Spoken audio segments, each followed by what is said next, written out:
할렐루야. 하나님께 크게 영광의 박수를 올려드리겠습니다. 평생토록 나를 사용하신, 연약하고 부족한 나를 사용하신 우리 오직 주님만 높이신 우리 모든 성도님들 되시기를 주님의 이름으로 축원합니다. 할렐루야. 하나님께서 여러분들을 뜨겁게 사랑하십니다. 하나님께서 여러분들을 만지시고 여러분들을 치유하시고 회복하시고 하나님 앞에 나온 여러분들의 마음의 소망들 주님께서 들으시고 반드시 해결해 주시려고 오늘 여러분들에게 예배를 통해서 말씀하실 줄 믿습니다. 지난주 초에 삼성의 이건희 회장이 타계를 하셨죠. 뉴스로 나오고 했는데 아직 더 사셔야 될 연세이신데도 안타깝게 생명을 수를 다하고 이제 세상을 떠났습니다. 더 건강하게 더 많은 영향력을 끼칠 수 있기를 바랬죠. 근데 더욱 바란 것은 그분의 타계의 소식을 듣고 저분이 예수 믿어서 주님을 영접해서 천국 가시면 좋겠는데 누가 가까이에서 복음을 전했나, 이게 저는 사실 궁금했습니다. 이 땅에서 아무리 부귀영화와 많은 영향력을 미쳐도 또 오래 산다 하더라도 사람은 다 한계가 있죠. 다 한계가 있어요. 이 땅은 얼마나 가지고 얼마나 누렸냐 보다도 어떻게 이 땅에서 살아가느냐가 굉장히 중요합니다. 인생은 처음이 있고 다 끝이 있죠. 사실 우리는 마지막을 향해서 우리가 느끼든 느끼지 못하든 우리 개인의 인생의 종착역을 향해서 나아가고 있습니다. 그래서 우리 그리스도인들은 종말관과 내세관에 대해서 어느 때보다 사실은 분명해야 합니다. 이런 종말관과 내세관이 분명한 하나님의 사람들은 건강한 그리스도인으로서의 인생관을 가지고 세상에서 빛과 소금의 역할을 해야죠. 이건희 회장 아버님이 삼성을 시작한 이병철 회장입니다. 1983년도에 이병철 회장은 굉장히 대단히 중요한 결정을 합니다. 사업의 부분의 전환을 하죠. 메모리 반도체 사업에 뛰어납니다. 우리나라는 후발주자고 그때는 일본과 미국이 앞서고 있었을 때입니다. 당시 삼성 반도체 임직원들이 아침마다 반도체인의 신조 10개 조항을 외쳤습니다. 그 중에 2개의 조항이 기억에 남고 2개 조항이 제 눈에 들어왔습니다. 그 중에 하나가 뭔가 하면은 Never give up, 안 된다는 생각을 버려라. 그 다음에 aim high, 더 큰 목표를 가지라, 이거였습니다. 안 될 상황이었습니다. 그런데 never give up, 안 된다는 생각을 버려라. 아침마다 계속 외쳤습니다. aim high, 큰 목표를 가지라, 이렇게 이야기를 했습니다. 우리는 하나님의 자녀입니다. 우리가 살다 보면 안 될 상황, 안 될 일들이 많습니다. 하나님의 자녀에게 안 될 것이 없습니다. 사도 바울은 빌립보 교회 성도들에게 내게 능력 주시는 하나님 안에서 내가 모든 것을 할 수 있다. 안 될 것이 없다. 마가복음 9장에서 예수님께서는 할 수 있거든 해보십시오 하는 이 아이의 아버지에게 할 수 있거든이 도대체 무슨 말이니? 나를 믿는 자는 못할 것이 없느니라 라고 말씀하셨습니다. 여러분들 다 하나님을 믿으시죠? 구주 예수 그리스도를 믿으시죠? 그러므로 여러분들에게 권면합니다. Never give up, aim high 가지시는 여러분들 되시기를 주님의 이름으로 축원합니다. 지금 이 시대는 한국 교회가 시대적 요청 앞에 준비를 해야 합니다. 꼭 기억하십시오. 지금 이 시대는 한국 교회가 시대적 요청 앞에 준비를 해야 됩니다. 준비를 해야 되는 이유가 뭔가 하면은 하나님이 쓰실 인재를 기다리고 계십니다. 난국일수록, 어려울수록, 코너에 몰릴수록 하나님은 강력하게 일꾼을 골라내십니다. 그래서 오늘 설교 제목을 Rise up Daniel, 이사야 60장 1절에 있는 일어나라 빛을 발하라 할 때 Rise up, 그 다음에 데니엘들이 일어나야 된다 라는 설교의 제목을 삼아 보았습니다. 하나님께서 쓰실 거룩한 인물에 대한 꿈을 교회는 가져야 합니다. 지금보다도 더 훨씬 더 큰 꿈, 에임 하이를 가지고 우리가 나아갈 때 하나님은 우리 명동교회에 귀한 다음 세대들, 또 명동교회 현 우리 기성 세대들 가운데서도 하나님께서 쓰실 존귀한 인물들을 세우실 줄 믿습니다. 그래서 도시를 살리고 세계 열방 선교에 동력하는 교회가 작은 꿈이 아닙니다. 큰 꿈입니다. 그렇지만 지금보다 훨씬 우리 명동교회가 조금 연약할 때 우리는 이 꿈을 얘기를 했습니다. 그러나 지금 우리 명동교회 형편에서도 큰 꿈입니다. 저는 저것이 이루어질 줄 믿습니다. 성경에 나오는 다니엘은 대선지자들 이사야, 예레미야, 에스겔, 다니엘과 같이 4명의 대선지자 중에 한 인물로 하나님은 심판하신다라는 뜻을 가진 인물입니다. 그는 바벨론의 포로로 잡혀가서 바벨론에서 여호와 신앙이 어떤 것인지 보였고, 거기에서 그가 비록 어려움을 당하여 여호와 신앙을 지키는 가운데 어려움을 당하고 모함을 당한다 할지라도 그는 그 신앙을 지켜내면서 코너에 몰리는 그런 상황에 있을 때 도리어 그 나라의 위정자들과 행정수반 앞에서 하나님이 일하시는 것을 보이는 여호와의 영광을 드러내는 그런 일을 한 탁월한 하나님의 사람이었던 것을 잘 아실 겁니다. 창세기 41장에 보면은 요셉이라는 인물이 애굽의 총리 대신이 됩니다. 남의 나라에 사로잡혀 남의 나라에 가서 이 극적인 인생의 반전을 일으키고 위대한 사람의 반열에 오르는 것은 자신의 주어진 삶을 대충 산 사람에게 이런 일은 결코 일어나지 않습니다. 그런데 요셉이 그렇게 훌륭한 하나님의 사람으로 남의 나라에서도 큰 역할을 감당하는 사람이 되었을 뿐만 아니라 다니엘도 동일하게 그렇게 쓰임받는 하나님의 은총과 은택을 입은 사람이 되었다라는 것입니다. 그래서 오늘 다니엘서 10장 11절에 보니까 하나님께서 다니엘이 세일의 기도를 하고, 그리고 하나님께서 놀라우게 70일의 환상과 열방에 대한 예언적 선포를 했을 때 다니엘이 도저히 이해가 되지 않아서 하나님 앞에 또다시 기도를 시작합니다.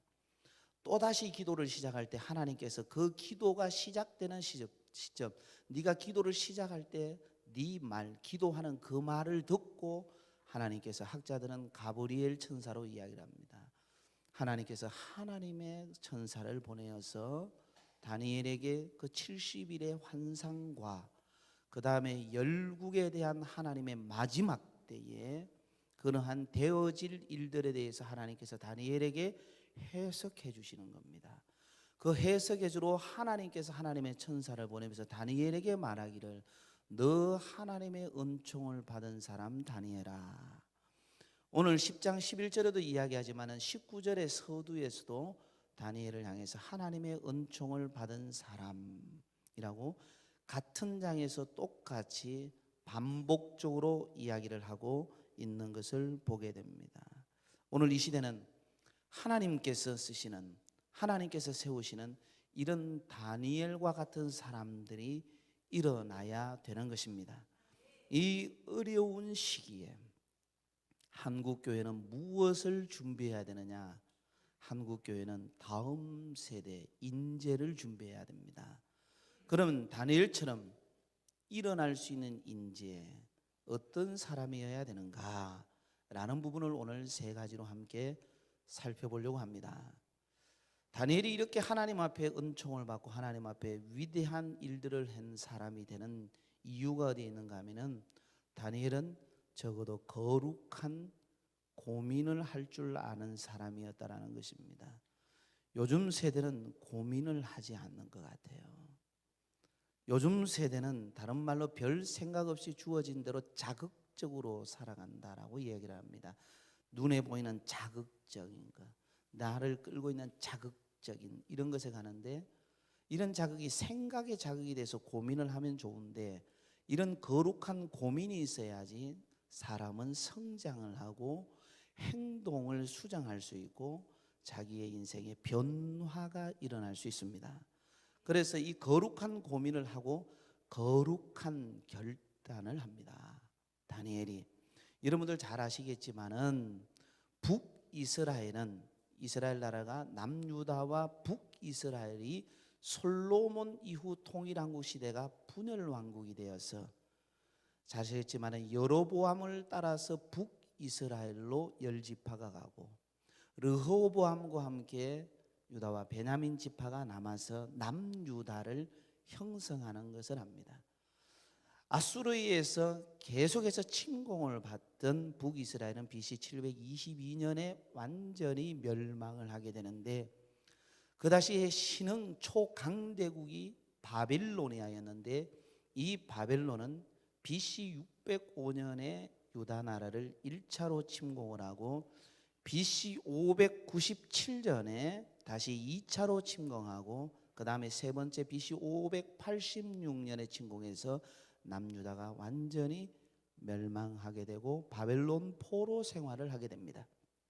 그때 BC 605년에 바벨론에서 볼모로 귀족의 아들들을 사로잡아 갑니다.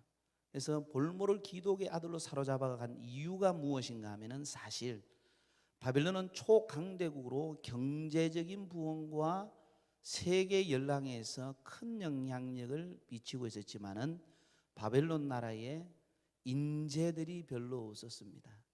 그래서 바벨론 왕은 새로운 용인수를 써서 주변의 나라를 침공해서 인재를 키워야 되겠다 해서, 그때 1차 침공 때 유다 나라에서 함께 사로잡혀 갔던 인물들이 다니엘, 하사랴, 미사엘, 아사랴였습니다. 우리가 아는 다니엘은 벨드사살로 갈대아식으로 이름을 붙고, 나머지 세 친구는 여러분들 사드락, 메삭, 아벤노고라고 우리가 본명보다는 갈대아식의 이름을 더 잘 알고 있는 것이 사실입니다. 이렇게 사로잡혀 가서 그들이 귀족 교육을 받는데, 문제는 다니엘이 여러분들 잘 아시겠지만은 거룩한 고민에 빠지기 시작합니다. 다른 친구들 같은 경우는 괜찮은데, 이 볼모로 사로잡혀 간 이 친구들이 특별한 교육을 받아서 인재가 되어서 의식의 전환을 시켜서, 왜 젊은 청소년 시기에 잡혀가면 살아내는 것도 있지만은 금방 이민 세대가 되어서 그 나라의 말을 빨리 익히고 그 나라의 문화에 적응하기 때문에 자기 나라의 모든 것을 쉽게 잊어버릴 수가 있어요. 흔적은 남아있지만. 그래서 15세쯤 된 다니엘과 그 친구들과 그 귀족의 자녀들을 잡아간 것입니다. 굉장히 전략적이고 정략적인 그러한 정책이었던 것입니다. 이러한 정책하에서 교육을 하는데 잘 먹여야 되는 거예요. 일단은 사람이 먹는 게 편해지면은 자기 나라를 잊어버려요. 먹는 게 편해지고 경제적으로 안정이 오면은 과거를, 고통을 잊어버려요. 이런 전략을 치기 위해서 왕의 상에서 나오는 기름진 고기를 먹입니다. 그런데 그 당시에 바벨론 왕은 자기를 신격화했습니다. 신격화하는데 중요한 것은 여러분들 우상에게 드리는, 자기들이 신으로 섬기는 대상과 함께 동격인 같은 상에서 나는 것을 먹습니다. 그래서 그 상에서 먹는 것을 누구에게 가장 먼저, 시장에서도 떠들고 하지만은 그건 나머지 다른 부분들이에요.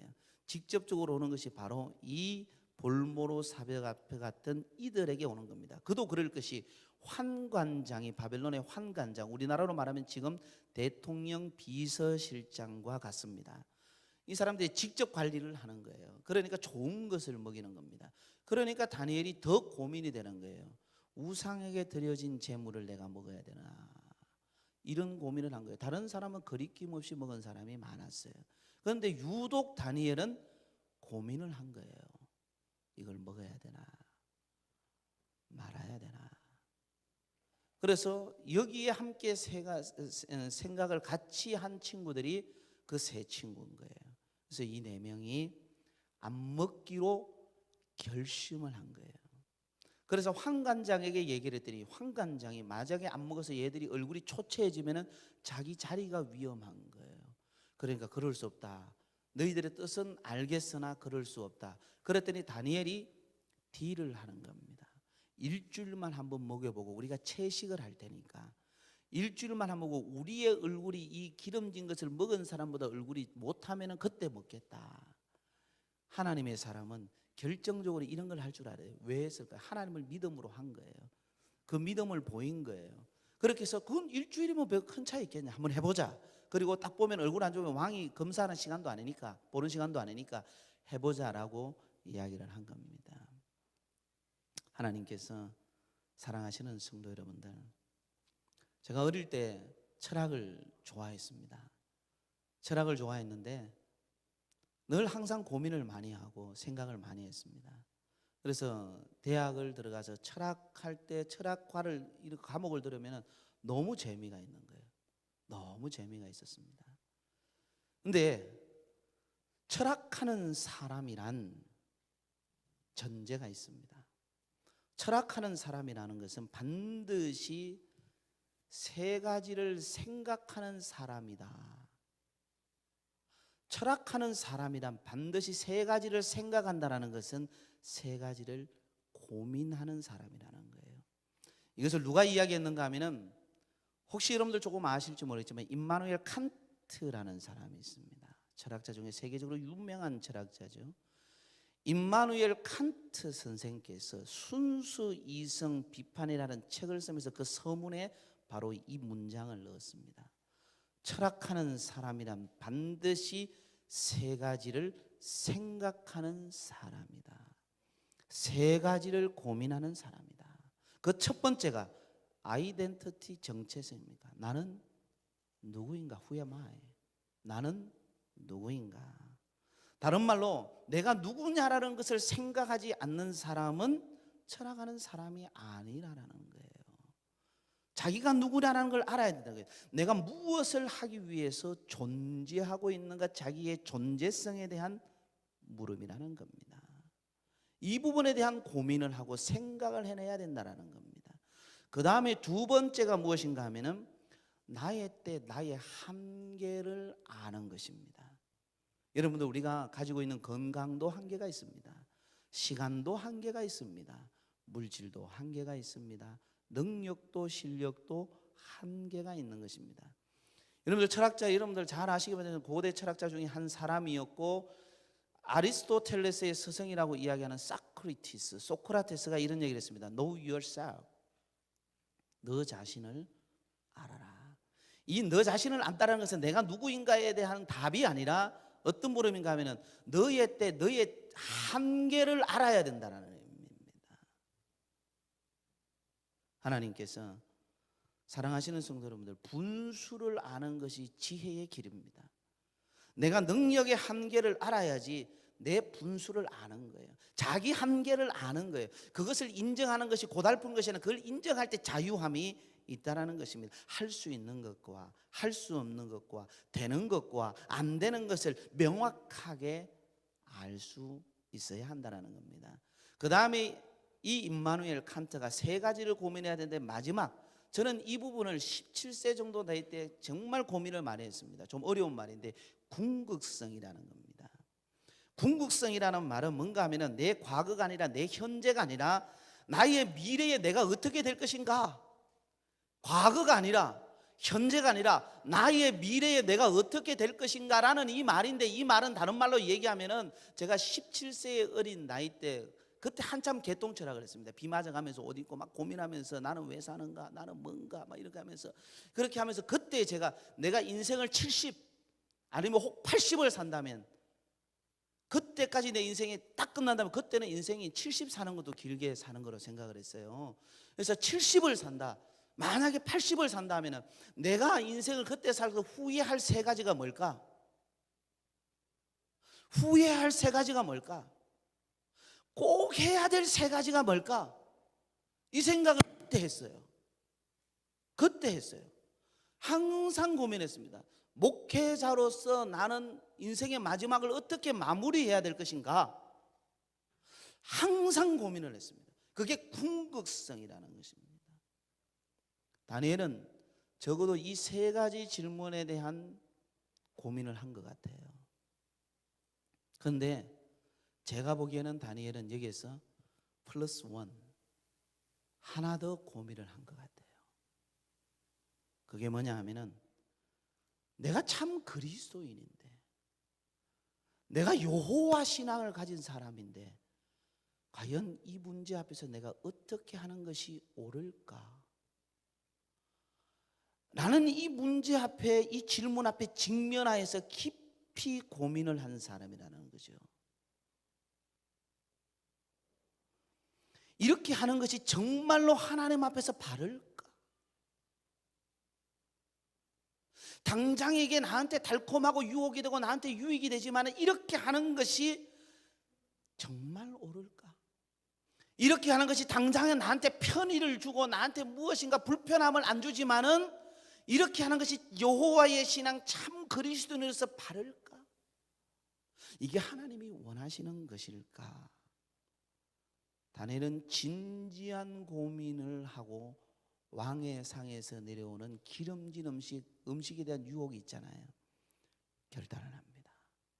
자기와 믿음과 치열하게 고민을 하면서 싸웠던 것입니다. 타협하느냐, 거절하느냐, 개방하느냐, 절제하느냐, 바르게 사느냐, 멋대로 사느냐. 거룩한 고민을 한 겁니다. 거룩한 고민 없이 거룩한 결단이 나올 수가 없습니다. 저는 이런 다니엘이 일어나기를 소망합니다. 그 다음에 두 번째, 다니엘은 거룩한 행동을 했습니다. 다니엘의 거룩한 행동은 지속적 기도였습니다. 조셉 파크 목사님께서 이런 말을 했습니다. 그 사람의 얼굴을 보면 기도하는 사람인지, 기도했는지, 기도 안 하는 사람인지, 기도 안 했는지 보입니다. 늘 기도하는 사람의 얼굴은 정원의 핀 꽃처럼 아름답고 밝습니다. 저는 여기에서 한 가지 더 붙입니다. 하나님의 임재 안에서 하나님과 교통하는 사람은 그 얼굴을 보거나 그의 액션, 행동을 보거나 그의 말하는 강도와 그의 말하는 모습을 보면 알 수 있습니다. 늘 하나님의 임재 안에 하나님과 교통하는 사람은 얼굴이 다릅니다. 행동이 다릅니다. 말이 다릅니다. 다니엘은 하루에 3번씩, 오늘 표지에 나오는 그림이 그거예요. 다니엘서 6장 10절에 예루살렘을 향한 창을 보고 창문을 열어놓고 하나님 앞에 예루살렘의 회복을 위해서, 이스라엘 백성들의 회복을 위해서 눈물로 진지하게 하루 3번씩 기도하는 거예요. 다니엘서 9장 3절에 보면은 금식하고 때로는 베옷을 입고 죄를 무릅쓰고 민족의 흉악의 결박을 끊기를 하나님 앞에 기도한 겁니다. 다니엘은 하나님과 이렇게 대화의 통로를 개설하고 늘 기도했습니다. 기도로 하나님의 음성을 듣고 자신의 상황과 민족의 어려움을 하나님 앞에 말씀드렸습니다. 그래서 기도 가운데 자신이 상상할 수 없는 환상을 보고 열방에 대한 마지막 때의 환상을 보고 세일의 70일에 대한 환상을 하나님 앞에 보았던 겁니다. 그리고 그것을 자기가 알 수 없어서 나는 모르겠다면서 잘못 본 거야 생각하지 않고 다시 하나님 앞에 또 엎드려서 하나님 주시는 환상에 하나님께서 천사를 보내서 해석시켜주는 장면이 오늘 다니엘서 10장의 전체적인 내용인 것입니다. 그래서 기도로 능력을 받아서 자신의 신앙을 지키고 살아갈 수 있었습니다. 일반 학의 이론에 의해서 탁월한 사람이 되는 조건이 4가지라고 합니다. 하나는 통찰력이 있어야 된다고 합니다. 볼 수 있는 미래를 볼 수 있는 상황을 분석할 수 있는 통찰력이 있어야 된다고 합니다. 그 다음에 2번째로는 결단력이 있어야 된다고 합니다. 결단을 할 줄 알아야지 탁월한 일을 할 수 있다고 합니다. 통찰력과 결단력. 그 다음에 실행력이 있어야 된다고 합니다. 결단만 하면 안 된다고 합니다. 그것을 실행해야 된다고 합니다. 그 다음에 일반학 이론에서 말하는 4번째가 뭔가 하면은 지속력입니다. 저는 이 가운데서 가장 중요한 것을 뽑으라고 한다면 지속력이라고 생각을 합니다. 통찰도 있고 결단하는 힘도 있고 실천하는 것도 있는데 잠시 폈다가 꺼지는, 잠시 이렇게 뭐랄까 화냈다가 꺼지는 촛불과 같아서는 안 된다는 겁니다. 지속력이 있어야 된다는 것입니다. 지속력이 있을 때 어렵고 힘들고 고통스러워도 가치와 목적이 흔들리지 않고 갈 수 있는 힘이 지속력에서 온다는 겁니다. 기도도 믿음의 결단도 실천도 다니엘은 이 지속력에서 힘이 있습니다. 매일 하루도 빠짐없이 다니엘은 지속하여서 기도했다라는 겁니다. 끊임없이 믿음 안에서 거룩한 고민을 하면서 이것이 하나님의 사람으로 옳은 것인지 그런 것인지 고민하고 하나님 앞에서 바른대로 결단하고 나아가는 지속력이 있었다라는 것입니다. 이렇게 메인테인 유지해야 된다라는 겁니다. 하나님께서 사랑하시는 성도 여러분들, 우리나라 속담에 이런 말이 있습니다. 낙순물이 대도를 뚫는다. 낙순물이 대도를 뚫는다라는 말은 조금 다른 의미에서 마부위친과 같습니다. 도끼를 갈아서 바늘을 만드는 겁니다. 도끼를 갈아서 바늘을 만든다. 얼마나 노력해야 될까요? 얼마나 지속해야 될까요? 끝까지 하면 된다라는 겁니다.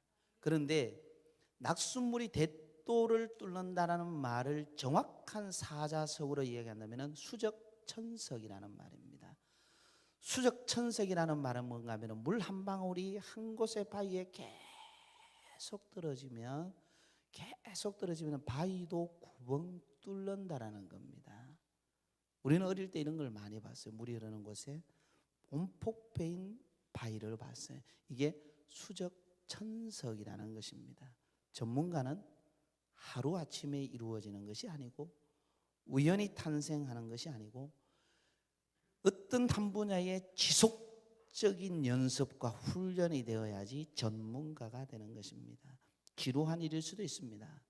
그렇지만 포기하지 않고 열심히 계속해 나가는 힘이 있어야 그분이 전문가가 되는 것입니다. 지속력이 인생을 보다 가치 있게 만드는 진정한 능력이 되는 것입니다. 탁월한 것은 머리만 좋아서 되지 않습니다.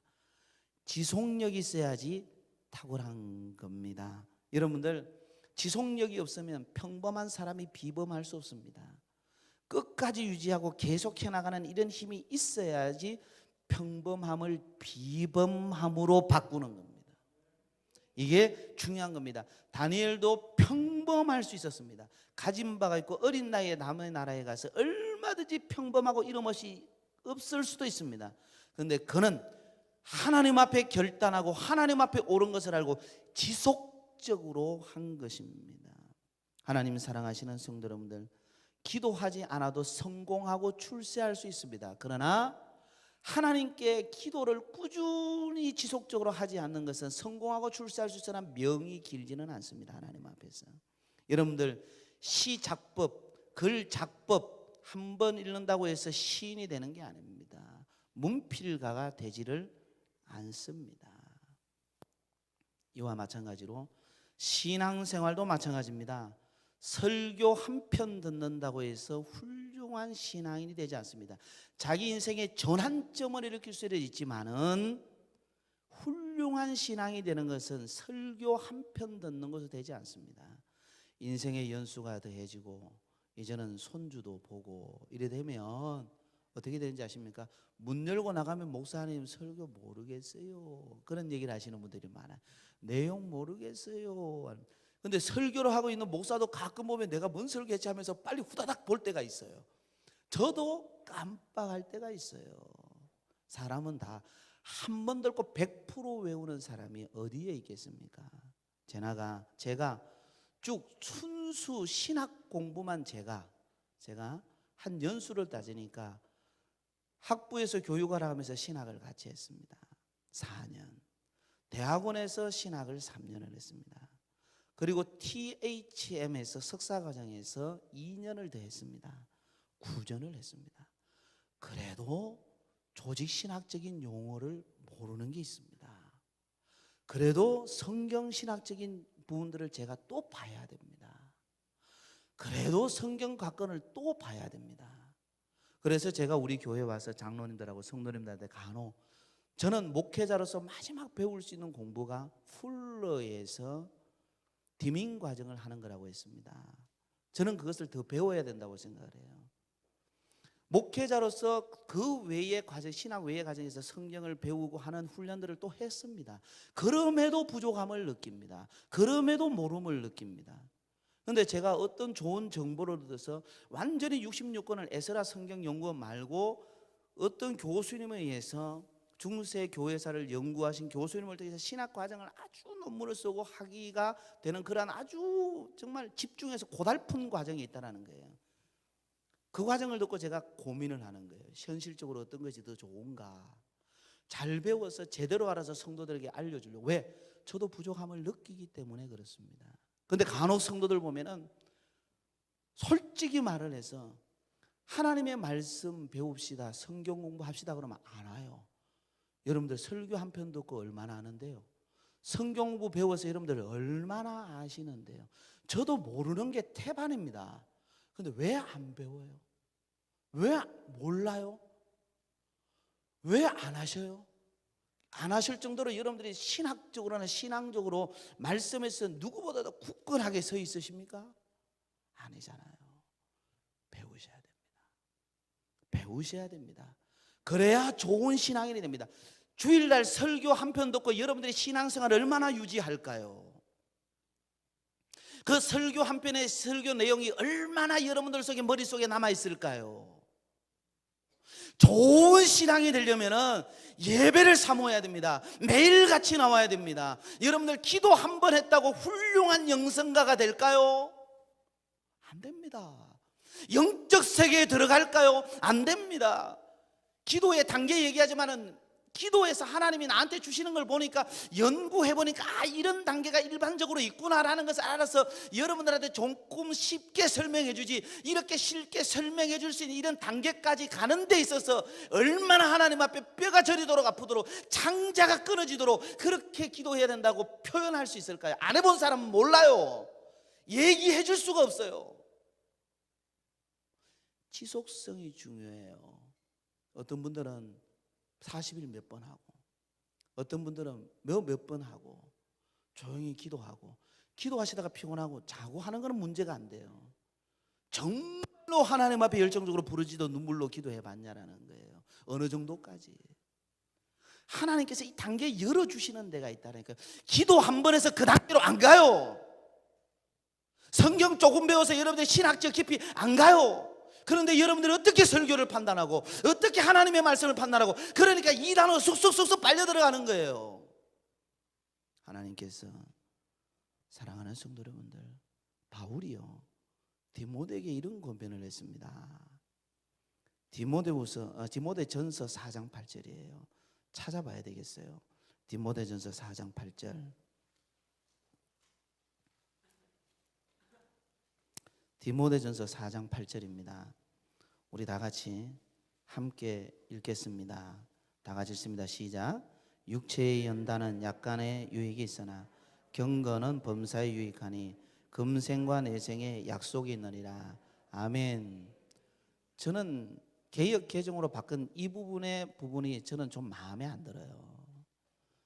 원래는 이게 아시겠지만 육체의 연단, 육체의 단련, 육체의 훈련입니다. 그런데 경건은 일어났는데 이 의미 안에 있지만은 경건의 훈련이라고 그랬어요. 개역 한글에서는 경건의 연습, 경건의 훈련. 훈련은 지속적으로 해야지 바뀌는 거예요. 능력 없는 사람이 능력 있고 병사 아닌 사람이 가서 군인이 되는 거예요. 우리 유빈이 와 있는데 군인이 된 거죠. 우리 요한이 와 있는데 하상원으로 얼마나 멋진 군인이 돼 있는데요. 이 군인이 되는 거예요. 전문가가 되는 거예요. 전문가는 훈련 없이 안 되는 거예요. 그런데 이런 훈련이 되어야지 금생과 내생에 약속이 있다라는 것입니다. 그런데 이 훈련의 가장 중요한 것은 여러분들 통찰력, 결단력, 실행력보다 더 중요한 것은 지속력입니다. 똑같은 일을 계속 반복해야 되는 겁니다. 수적천석이 돼야지 진짜로 이런 일이 일어나는 거예요. 다니엘이 이런 영적인 환상을 볼 수 있는 사람 그냥 된 게 아니에요. 다음 세대 우리 청소년들 또 우리 다음 세대를 두고 있는 젊은 부모님들 기도 얼마나 하시나요? 성경 얼마나 하나요? 기도 많이 하세요. 기도 자리 많이 찾으세요. 그 다음에 세 번째로 오늘 설교의 제목입니다. Rise up Daniel입니다. 제가 요즘 읽는 책 중에 하나가 초격차입니다. 초격차. 두 권인데 빨간색과 검은색인데 제가 빨간색을 좋아해서 빨간색을 집었더니 잘 집었다 싶었어요. 삼성반도체에서 1980년대 초 이병철 회장한테 스카우트해서 스탠포드에서 공부를 하고 미국에서 스탠포드에서 공부를 하고 전문가로 스카우트된 건오현 선생이 산돈 반도체 사장으로 있다가 삼성전자 사장으로 있다가 이제 은퇴하시고 책을 지었는데 이 초격차에서 강조하는 게 격입니다. 격을 이야기하는데 최악의 리더에 대해서 이야기를 했습니다. 최악의 리더는 미래를 망치는 리더다라는 얘기를 합니다.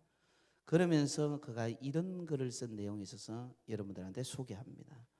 최악의 리더들의 특징들은 한결같다. 높은 위치에 있으면서 모든 좋은 것을 실컷 다 누린다. 많은 보수, 남들이 우러러보는 사회적 위상을 즐긴다. 그런데 그 사람이 물러나고 난 다음 회사나 조직에 어려움이 발생한다면 가장 심각한 실패를 초래한 것이다.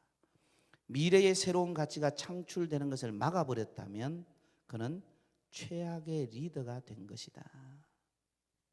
있을 때는 조직이 굴러가는 것 같고 자기가 다 누리지만 딱 떠나고 나면 그 회사가 어려움에 처하고 그 시스템이 어려움에 처하고 그 다음에 미래를 이어갈 수 있는 사람이 없다면 그 사람은 최악의 리더다 라는 이야기를 했습니다. 순복음 신학대학원의 총장을 지내신 한별 목사님이 있습니다. 박사님이고 목사님인데 이분의 부모님은 평양에 있는 강서 감리교회 담임 목사님 김홍심 목사님과 사모님은 박승일 사모님이십니다. 이 김홍심 목사님이 손주입니다. 손주 한별 총장이 손주인데 김홍심 목사님은 갖고 있던 복숭아 밭을 급매해서 청년 400명을 위해서 교육관을 세우고 교회를 부흥시킵니다. 이 김홍심 목사님은 의병 8도 결사대의 일원입니다. 그래서 이토 히로부미 암살을 위해서 매복해 있다가 일본 기마대에게 붙들려서 투옥됩니다. 사모 박성일 사모님은 대한애국 부인회를 창설합니다. 그래서 상해 임시정부의 당시 2,400원을 독립금 자금으로 전달합니다. 여러분들이 잘 모르시죠? 2,400원은 지금으로 하면 쌀 500가마 20kg짜리 아니라 옛날에 80kg짜리 한 가마 있죠. 옛날엔 다 그런 거였잖아요. 쌀가마. 그 500가마에 달하는 액수라고 합니다. 이것이 발각되어서 3년형의 옥고를 치르고 부부는 김홍시 목사님과 사모 박성일 사모님은 1950년도 평양에 남아서 공산주의에 의해서 순교를 당합니다. 2013년도 대한민국 정부는 독립유공자 박성일 사모님에게 대한민국 건국훈장 애족장을 수여합니다. 이분들이 한별 총장님의 외할아버지, 외정조 할아버지, 외정조 할머니라고 합니다. 당시 기독교인은 전 국민의 1.2%에 불과했지만 민족 대표 34민 중에 16인이 기독교인이었다고 합니다. 전국 교회는 만세운동의 거점이 되었다고 합니다. 이 한별 총장님이 어려서부터 귀에 못 박히도록 들은 말이 있습니다. 그 말이 오늘 설교 제목과 연관이 있습니다. 부모님이 항상 할머니, 할아버지, 부모님이 계속 얘기한 것이 뭔가 하면 너는 순교자의 자손이다. 가문에 먹칠을 해서는 안 된다. 평양 강서교회는 네가 재건해야 한다. 다니엘처럼 재건해라. 네가 다니엘이 되어야 된다. 라고 이야기를 했다고 합니다. 한국교회 어렵습니다. 한국교회 위기입니다. 한국교회 코너에 몰려 있습니다. 선교사님들이 다 걱정합니다. 한국교회 누가 살려야 될까요? 기성세대도 살려야 됩니다. 그러나 다니엘이 일어나야 됩니다. 다니엘이 일어나야 됩니다. 다음 세대가 일어날 수 있도록 한국교회, 개교회 조직과 모든 행정과 모든 부분들이 재편되지 않으면 안 됩니다. 기원전 5세기 지금 그리스, 터키가 이즈미르에서 강도 7의 지진에 의해서 많은 인명들이 살상이 되고 너무 가슴 아픈 일이 생겼습니다. 터키와 그리스를 다녀온 저로서는 너무 가슴 아픈 일입니다.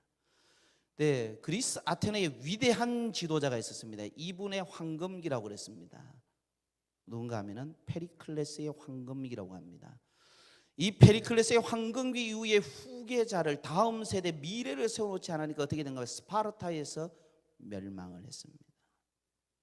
다음 세대 후계자, 다음 세대 미래를 창출할 수 있는 동일한 정신과 동일한 가치와 동일한 생각과 동일한 부분에 이런 사명을 가지지 않는 사람을 후계자로 세워놓지 않으니까 그리스 아테네의 중흥기가 일시에 몰락을 해버렸습니다.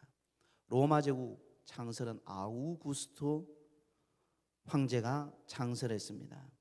직계 후계자가 티베리우스인데 로마 제국의 암흑 역사로 만들어갔습니다. 그런데 스토아 철학의 거장하면은 마르쿠스 아우렐리우스입니다. 로마 제국이 가장 흥황할 때입니다. 그런데 공교롭게도 그 아들 코모도스 시절 때 로마 제국은 쇠망사를 걷게 됩니다. 왜 그런지 아십니까? 후대를 키우지 않아서 그래요. 다니엘을 일으키지 않아서 그렇습니다. 역사상 연속적으로 나라를 이어서 흥왕되게 한 것은 로마의 오현제 시대나 청나라의 강희제 시대 외에는 없다고 합니다. 성경적으로 볼 때 이스라엘의 열왕 시대는 다윗이고 솔로몬 외 때는 없었습니다. 히스기야 왕 때 그 다음 없습니다. 여러분들 잘 보세요. 요사밧 왕 때 그 다음 아들이 훌륭한 왕이 되지는 않았습니다. 대를 이어가잖아요. 사무엘이 최후의 사사요 최초의 선지자이지만 사무엘을 아들 이름 누가 합니까? 이어가지 못하는 거예요. 엘리 가문의 몰락이 왜 있었을까요? 홈리와 비나스들이 어떻게 했냐는 말입니다. 다음 세대 자녀들이 신앙을 이어가는 게 그렇게 쉬운 게 아니에요. 다음 세대 자녀들의 신앙이 이어가는 것에 생명을 거셔야 됩니다. 부모님들, 다음 세대 내 자녀들이 다니엘이 되도록 하나님 앞에 생명을 거셔야 돼요. 여러분들 굉장히 중요한 겁니다. 세종대왕 이후 누가 우리나라를 일으키고 이어갔습니까? 정략과 정쟁에 빠져서 나라는 여지없이 쇠퇴일로에 걸었습니다. 이순신 장군 위에 그만한 장군이 나타나지는 않습니다. 왜요? 내 세대에서는 잘했으나, 내 세대에서는 믿었으나 다음 세대의 다니엘을 일으키는 일들을 하지 않았다라는 거예요.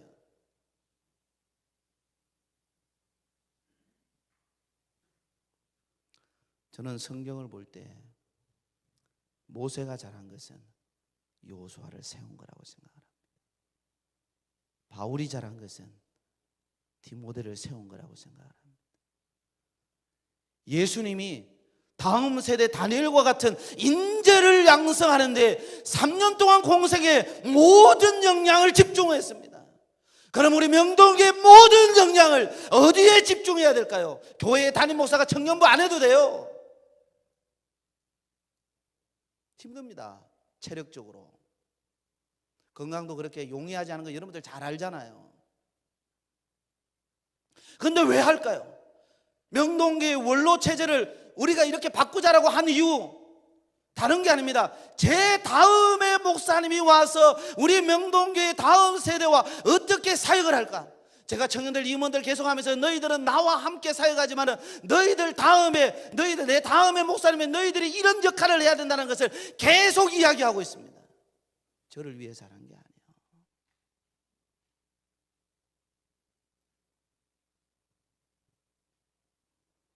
족장시대의 탁월함이 뭔지 아십니까? 하나님께서 아브라함에게 주신 언약적 계성을 이삭에게 이어받게 했다라는 겁니다. 그것을 야곱에게, 요셉에게, 그리고 다윗에게, 그리고 메시아를 통해서 그것을 누가 이어받은지 아십니까? 지금은 한국교회입니다. 저와 여러분입니다. 그 사명 감당해야 돼요. 그러므로 다음 세대만 다니엘이 아니라 우리도 다니엘이에요. 나도 다니엘이에요. 그러므로 하나님 앞에 자기 자신을 향해서 Rise up 다니엘, Rise up 다니엘, 내가 다니엘이다라는 것을 여러분들이 선포할 줄 알아야 됩니다.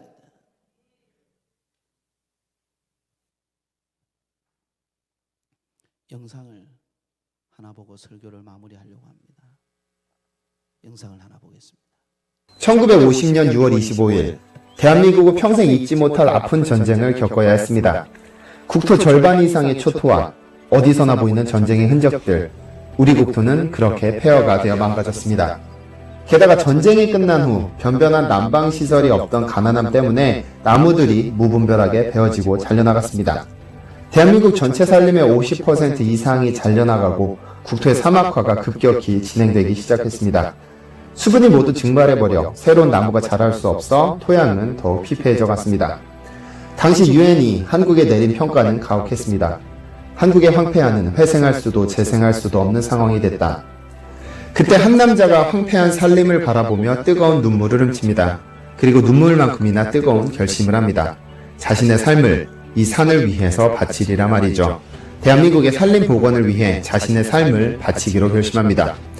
조국의 산림 재건을 자신의 평생 임무라 생각한 한 남자, 향산 현신규, 1911년 출생, 1968년 사망. 그는 나무 박사입니다.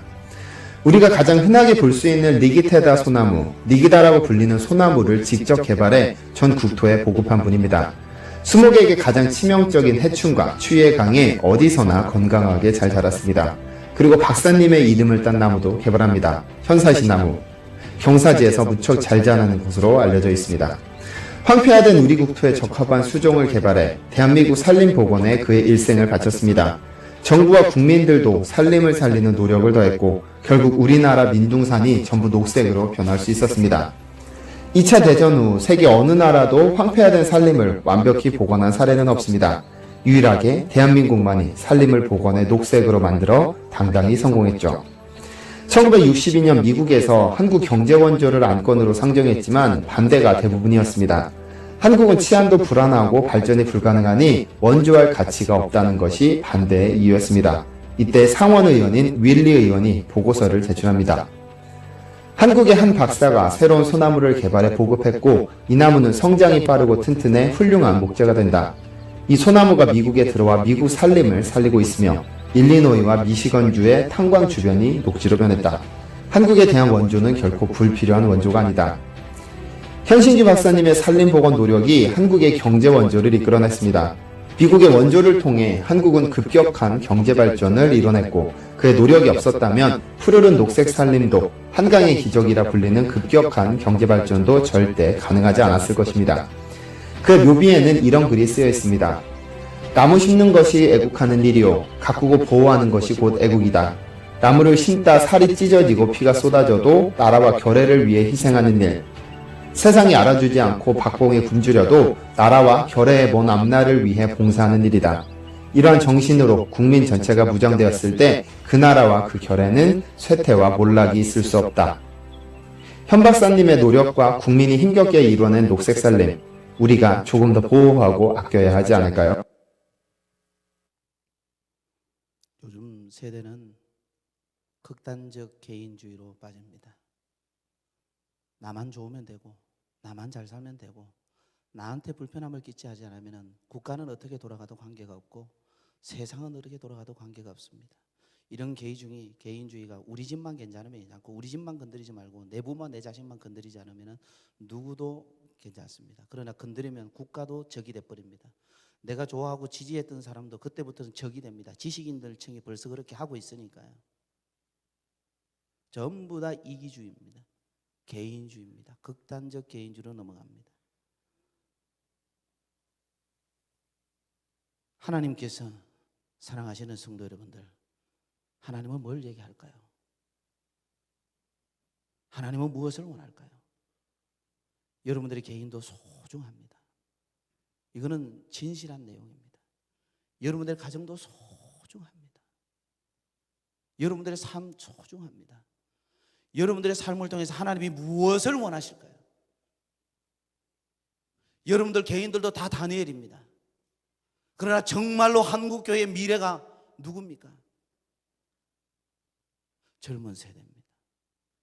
다니엘이 나야 됩니다. 그런데 우리는 우리의 주일학교를 어떻게 섬기고 계신가요? 우리의 다음 세대들에게 어떤 영향력을 미치고 여러분들이 살아오셨나요? 생각해 볼 필요가 있습니다. 어느 정도 금요기도 때 얘기했던 저는 어느 정도 헌신, 모든 교회, 모든 가정, 모든 자녀, 모든 다음 세대는 누군가의 부모의 헌신이든 주일학교 선생님의 헌신이든 주의 종의 헌신이든 그 헌신의 바탕 위에 서 있는 겁니다. 부모의 헌신 없이 누가, 어느 자녀가 훌륭하게 되어 있을까요? 성도 여러분들, 교회는 잘 하셔야 됩니다. 다음 세대에 일으킬 수 있는 다니엘과 같은 목사, 선교사가 많이 나와야 됩니다.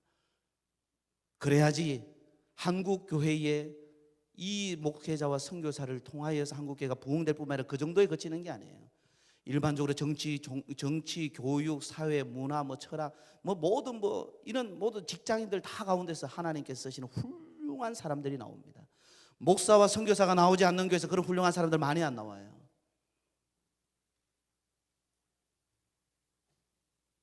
하나님 사랑하시는 성도 여러분들, 현신규 박사님의 이 영상을 오늘 띄워드릴 겁니다. 예배 마치고 다시 한번 보시고, 그분의 마지막 벼비명에 있던 나무 심는 일이 애국하는 일이요 가꾸고 보호하는 것이 곧 애국이다. 나무를 심다 살이 찢어지고 피가 쏟아져도 나라와 결의를 위해 희생하는 일, 세상이 알아주지 않고 박봉에 굶주려도 나라와 결의의 먼 앞날을 위해서 봉사하는 일이다. 이러한 정신으로 국민 전체가 무장되었을 때 그 나라와 그 결의는 쇠퇴와 몰락이 있을 수 없다. 저는 우리 명동교에서 사역하시고 섬기시는 우리 일꾼들이 이러한 자세로, 좀 더 넓고 큰 자세로 하나님 앞에 섬기시기를 주님의 이름으로 축원합니다. 다니엘을 일으키시기를 주님의 이름으로 축원합니다. 기도합니다.